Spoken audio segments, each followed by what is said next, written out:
Mindenki törődjön Pálesztinával. Egy szent föld, ahol agykor Ibrahim, Mózes, Dávid, Salamon, Jézus és Mohamed lépten jártak. Hely, amely tele van hittel, történelemmel és emlékezettel, az egész emberiség közös öröksége, amit óvnunk és becsülnünk kell. 1948 óta az embereket elűzték otthonaikból, fájdalomban és elszakítottságban élnek. 1967 óta még többet veszítettek, de mégis büszkén, méltósággal és szilárdan állnak. Palesztina szenvedése nem egy távoli történet, hanem egy igazság, amely mindannyiunkat érint. Még ha falakat is építenek, még ha utakat zárnak is el, szívünknek mindig nyitva kell állni előttük. Hallgassátok meg kiáltásukat, érezzétek fájdalmukat, és osszátok meg velük a szabadság és igazság ugyanazon álmát! Törődni, megérteni, cselekedni, ez minden változás kezdete. És ez a mi közös kötelességünk.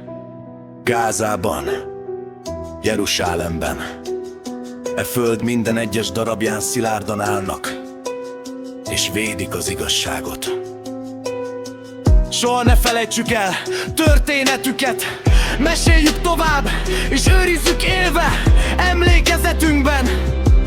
Imádkozzunk az Al-Aqsa Mekket szentségének védelméért, és hogy a gyermekek biztonságban és békében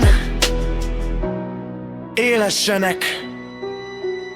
Minden kis figyelem hatalmas erővé válik, amely megvilágítja a szabadsághoz vezető utat.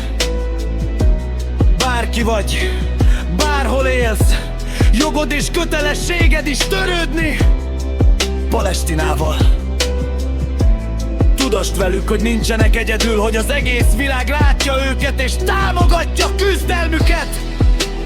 Az igazság győzni fog, a szabadság eljön!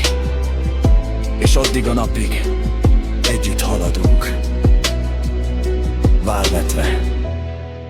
Csatlakozz a szolidaritáshoz, és légy a legerősebb támasz, amit Palesztina kaphat. A tárgyűsneden az egység remel, örökre Palesztinával. Emlékezz, a te figyelmed és jóságod a bátorság, és a fény azok számára, akik kitartanak. Ha mindenki ad egy darabot a szívéből,